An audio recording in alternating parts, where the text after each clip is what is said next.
Hey everybody.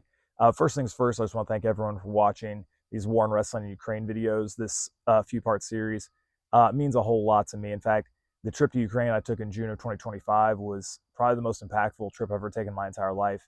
I've been to a lot of amazing places. I haven't been to any during the course of this awful thing they're going through and this turmoil and chaos that's happening in their country. It's a very real and very heavy situation.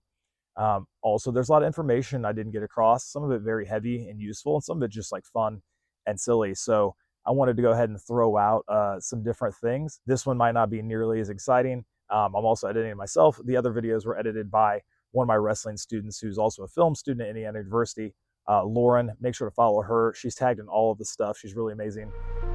I'm Jake Omen, professional wrestler, a coach, and a world traveler. Professional wrestling might seem silly to some, but it's my passport to do some amazing things. Go to countries all over the world, meet every cool person, have experiences that most people couldn't even fathom. Take a little glimpse into my journey. Things first, in the first two videos, I say Kyiv a few times. Kyiv is the proper and Ukrainian pronunciation of the capital city of Ukraine. I didn't get told that. I didn't know that until a few days into my trip. Kyiv, Kyiv. Much like one of the guys I was supposed to wrestle and became good buddies with, Dimitro is pronounced Dmitry with a Russian pronunciation, just like he said in our interview. But Kyiv is proper. I said Kyiv a few times accidentally. I apologize for that. You might have noticed by video 3, we were all good. By like day 4 and 5, I wasn't pronouncing it wrong anymore. When I got there, I got tour guided around the city and I got shown and told a lot of awesome things. I also got given the lowdown of, hey, here's some things that are going to happen. Like, there was a curfew every night in Ukraine. The curfew starts at midnight. However, I was told pretty much start wandering back home after the sun kind of goes down. I was told when the sun goes down, that's when the fireworks happen, which means drones, rockets, whatever. Also, while I was there, drones are usually referred to as Shaheds. Those are Iranian-made Russian drones that have been bombarding Ukraine since the beginning of the war. So Shaheds is what they're called a lot of the time. I didn't know that until I got there. But those come later at night. So a lot of the things get moved to earlier in the day. For instance, our wrestling show started, I think, at 5 p.m. That way it would be over by 8 p.m.-ish. People could hang out for a while and then migrate home, but still be home before anything might happen. And that night after the show, the air raid sirens did go off and drones did get sent into the city. Not a massive amount that night, but it did happen regardless. Another one of the things that was told to me at the very beginning was you might see a certain type of homeless person that they refer to as zombies, which are people who've lost their family or their livelihood or their life, pretty much like their everything, and they're just kind of like hollow and they're just kind of sitting there. It's like a dead person that's still alive, but they're still there.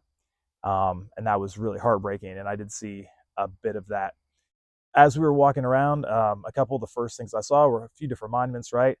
Obviously, I got taken to Independence Square, which was cool to see because of the beautiful architecture, very heavy to see because of all the memorials for all of the fallen people, soldiers and innocents. A lot more, um, innocent people than should ever be pulled into such a situation.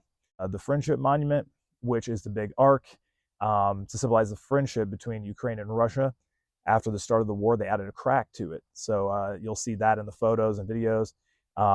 Interesting thing there. I also got taken to the Mother Ukraine statue, which if you look it up, you'll see a lot of older pictures that look slightly different because the statue is holding a shield. It used to have a sickle on it, which is a communist symbol, and that's associated obviously with Russia and the USSR. It got switched to the Ukrainian national symbol like a year and a half ago. Not unlike I was in Plovdiv, Bulgaria recently, and there's a huge statue at the top of a hill, which now is a little bit controversial for being associated with communism and the USSR, and they are talking about, do they want to take it down or not, which would be a kind of insane feat because it's this gigantic statue at the top of like the biggest hill in Plovdiv, or the second biggest hill in Plovdiv, which is kind of like a mountain, which was the first thing I actually walked up to when I got there to see the sunrise over the gorgeous city. While I was in town, they talked about how Kyiv is one of the safer cities And to them, it is, because there are cities like Kharkiv and Zaporizhia, which are getting hit really, really hard every single day. Um, Kyiv is still getting hit quite often. Even when I left, they said, "Hey, it's been a really quiet week. You were lucky." Well, half of the nights the air raid sirens still went off and drones still hit the city. And actually, the night I left, the area of town I stayed in got shelled pretty badly, and some people got really hurt and lost their lives that night that I left. Um, so that was another very real thing to take in. Uh, on slightly more positive notes, uh, the Ukrainian wrestling arena was a very awesome company to work for. They have tons of people, they have great production. Everyone's really working as a team, which is remarkable. It's not individualistic. I think it was Dimitro that said in his interview, "Hey, I'm doing this for the good of us and the team. We're not necessarily doing this for singles glory or fame." And right now, a lot of them aren't going to be able to get any type of singles glory or fame because no males are allowed to leave the country. No males of any age that could potentially fight in the military are allowed out of the country. So they're all stuck there. And very few people are traveling in. In fact, in the time since I put out these videos, a ton of wrestlers from Europe have asked me how my experience was there. I've told them my honest experience, and now they have had a decent amount of foreigners go in, visit with them, help train them, wrestle on their shows and stuff like that, which is amazing because they can't go anywhere else to train right now. So it's really remarkable that they have such ambitions, but not necessarily a lot of opportunity. They have like over 30 students too, or something like that, like people on their shows. In fact, when Sergey was doing his interview, I didn't know that they had essentially split their roster into two different crews uh, to get everyone on shows because they would have too many people pretty much for one show.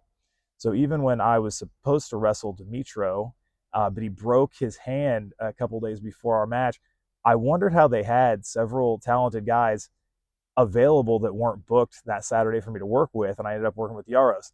It's because they had two split crews, and crew number two just had the weekend off, right? Even though a lot of them came to the show anyway. I was confused. If you had for good talent, why isn't it booked? Oh, they have so many people that they were able to find another opponent for me, which I thought was super interesting. The venue itself, Porter Pub, is amazing. It's this old shipbuilding factory in Kyiv, and super high ceilings, really big place. Uh, the all the banners of rock stars all around the ceiling are really cool to see. I'll show you those. There's tons of them, and then randomly there's a Homer Simpson and there's a Leslie Nielsen, and I thought that was really funny because they're with like Bono and Steven Tyler and Kurt Cobain is just Homer Simpson and Liam Neeson. And I'm a huge Simpsons fan, and so were my closest friends. Pretty much in life and wrestling are huge Simpsons marks. So people ask me what I was eating when I got taken around. I was eating borscht, which is like usually like a cold beet stew, and then you put sour cream in and mix it, and it was delicious. Doesn't necessarily look appetizing, but it was delicious. So I was eating borscht. Another one of the very Ukrainian things I tried was called kvass, which is kind of like a hybrid between a root beer and like a beer. And they sponsor the show, so the logos on the mat and a lot of logos around the periphery of the building during the event, which you can see in the videos, are for kvass, which is super interesting. That I didn't like nearly as much as the borscht. You can't be filming around anything military related or any big capital structures or important structures in Ukraine. Our camera person for 2 days was snatched off the street and taken to an army interrogation area. And that was heavy. That was scary. And the other person we were with at the time, a 25-year-old male, got very nervous when that happened. And I feel like it's because 25 is the age where they start snatching up men and sending them to the front lines. And he was worried about something like that potentially happening. And that's a scary thought. Also, 25, like I said, is the age where they start sending people out. The U.S. has been pressuring the Ukrainian government, though, to drop that age. So they want 18-year-old Ukrainian young men being sent to the front lines to give their lives for a shit cause. Not defending the country, which is an honorable cause, but for fighting a war that is caused by the arrogance of other leaders. I got to have a match with a guy named Yaros, this big, strong dude. with not a whole lot of experience because most of the guys there don't have a lot of experience. So it was a long night at the office, but I'm super super proud of the match we had. It was the main event. We finished it off with a pretty vicious superplex. Crowd went nuts. It was like 20+ minute match. I'm really really satisfied with that. I got on the mic. I was talking to promo. I was cutting promo afterward. It's kind of cool to cut the promo and then have it translated. A lot of the people there don't understand English, so it had to be translated. So it'd be funny. I would say something, silence, and then 30 seconds later, after the translation, applause, and that was kind of interesting and fun. At the end of the night, they presented me with a flag signed by all the people on the UWA roster, which was a great honor. And then going back to another heavy moment, I had made friends with this fellow at Porter Pub a few days before, an American soldier fighting over there for Ukraine. After the show, he asked me to sign his Ukrainian flag. And as I was signing his Ukrainian flag, he told me that the rest of the signatures on that were of Ukrainian soldiers, and that a lot of them had died. But it would be an honor for him, for me, to have signed that flag. And I immediately felt guilt because I shouldn't be on that same flag with those brave men who laid down their lives fighting for their homeland, for their friends and for their family. That he thought that because I risked a bit to come there to help them and support their cause, even if it's in my weird way of entertainment, that I should sign his flag and he would like me to. So I did sign his flag, and he told me that a few days later he would be right back out into the field fighting. So to that friend, I hope nothing but the best for him. That was a lot for me to take in. Half the nights I was there, the sirens did go off. I was told if the sirens are very, very loud, get to the bathtub. There's a 2-wall rule. You want to stay at least 2 walls away from the outside for anything that might hit the building. I was on the 5th floor. I was also told to be ready to rush down and get to the underground real fast if all hell broke loose. That didn't happen when I was there, thankfully. I ran into another fellow from Indianapolis, Indiana there, who's been in Eastern Europe for a hot minute, a guy named Dustin Lee. I hadn't seen Dustin for like 15 years.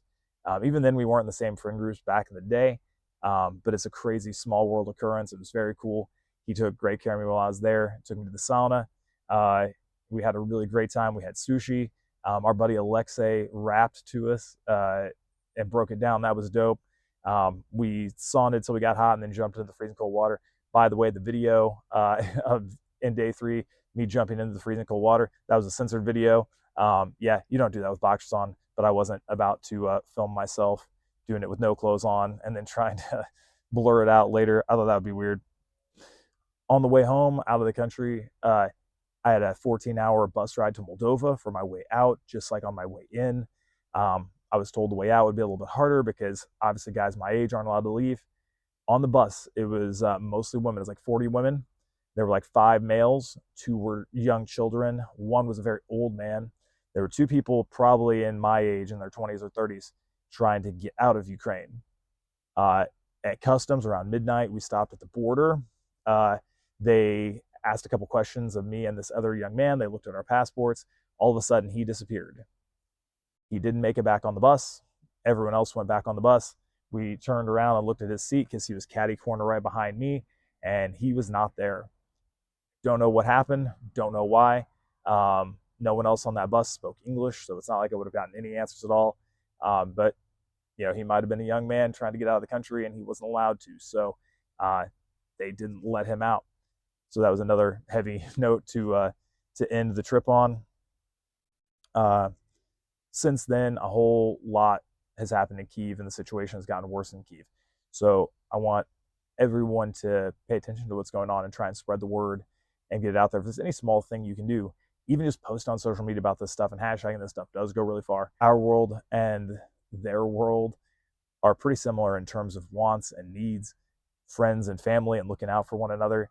And sometimes because people are thousands of miles away, it's really easy to put that stuff out of sight and out of mind. These are great people, and a terrible thing is happening to them. And honestly, none of us in this world are too far away from something like that happening to us and us being in that situation. and it can be very hopeless when you don't see people talking about it. It seems like people forgot you. So everything you can do to support these people from afar, I ask you to please do that. The Ukrainian people are a great and beautiful people. They're a prideful and they're a strong people, and they try to act like they're not going through all this atrocious stuff, because if they had to accept that mentally, it would probably break them. And they would end up like the zombies that I saw my first few hours in town there, and that would be a horrible, horrible thing. So once again, thank you all for watching these videos. Please continue to spread the word and keep supporting the people who are fighting these battles, not just the Ukrainians, but a bunch of other subjugated people in the world. And follow Ukrainian Wrestling Arena. Follow me. I go a lot of weird places, and I'm trying to bring light to a lot of these types of subjects, right? So, Jake Omen, catch you next time.